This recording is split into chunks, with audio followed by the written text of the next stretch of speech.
Number one, put God first. Put God first in everything you do. Everything that you think you see in me, everything that I've accomplished, everything that you think I have, and I have a few things, everything that I have is by the grace of God. Understand that. It's a gift. 40 years ago, March 27th, 1975, it was 40 years ago, just this past March, I was flunking out of college. I had a 1.7 grade point average. I hope none of you can relate. I had a 1.7 grade point average. I was sitting in my mother's beauty shop. They still call it beauty shops now? What they call it now? Yeah, I was sitting in the beauty parlor. I was sitting in my mother's beauty parlor, and I'm looking in the mirror, and I see behind me this woman under the dryer. And every time she looked up, every time I looked up, she was looking at me, just looking me in the eye. And I didn't know who she was, and I said, she said, somebody give me a pen, give me a pencil, I have a prophecy. March 27, 1975, she said, boy, you are gonna travel the world and speak to millions of people. Now mind you, I was flunked out of college.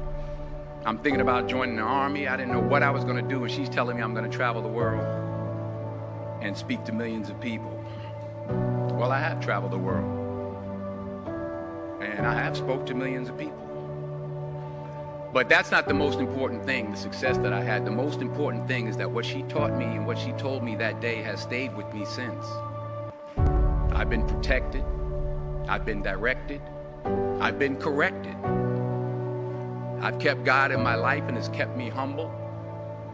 I didn't always stick with him, but he always stuck with me. So stick with him in everything you do. If you think you want to do what you think I've done, then do what I've done and stick with God. Number two, fail big. That's right. Fail big. Today's the beginning of the rest of your life, and it can be very frightening. It's a new world out there. It's a mean world out there, and you only live once. So do what you feel passionate about. Take chances professionally. Don't be afraid to fail. There's an old IQ test, was 9 dots, and you had to draw 5 lines with a pencil within these 9 dots without lifting the pencil. The only way to do it was to go outside the box. So don't be afraid to go outside the box. Don't be afraid to think outside the box. Don't be afraid to fail big, to dream big. But remember, dreams without goals are just dreams, and they ultimately fuel disappointment. So have dreams, but have goals. Life goals, yearly goals, monthly goals, daily goals. I try to give myself a goal every day. Sometimes it's just to not curse somebody out.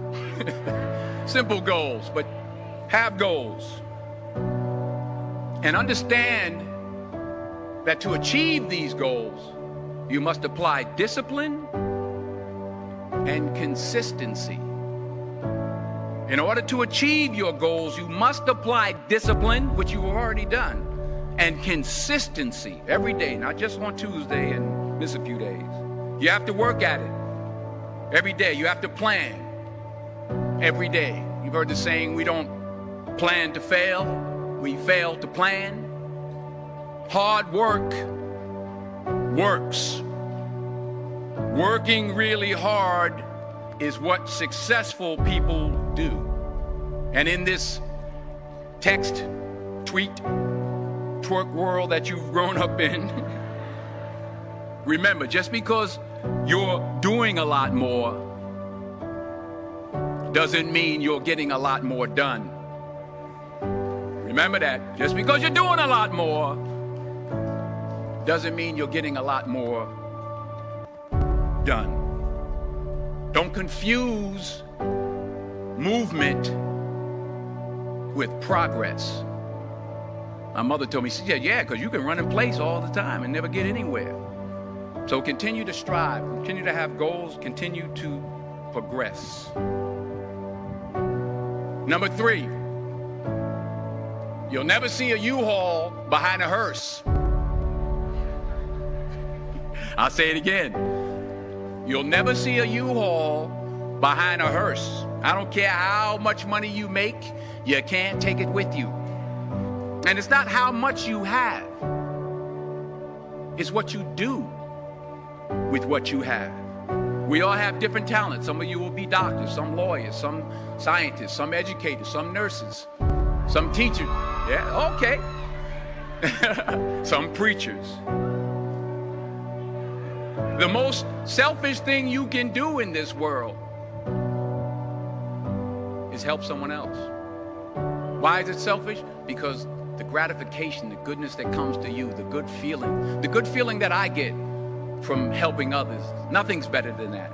Not jewelry, not big house I have, not the cars, but it's the joy. That's where the joy is, in helping others. That's where the success is. Finally, I pray that you put your slippers way under the bed tonight, so that when you wake up in the morning, you have to get on your knees to reach them. And while you're down there, say thank you for grace. Thank you for mercy. Thank you for understanding. Thank you for wisdom. Thank you for parents. Thank you for love. Thank you for kindness. Thank you for humility. Thank you for peace. Thank you for prosperity. Say thank you in advance for what's already yours. That's how I live my life. That's why I am, one of the reasons why I am today. Say thank you in advance for what is already yours. True desire in the heart for anything good is God's proof to you, sent beforehand to indicate that it's yours already. I'll say it again.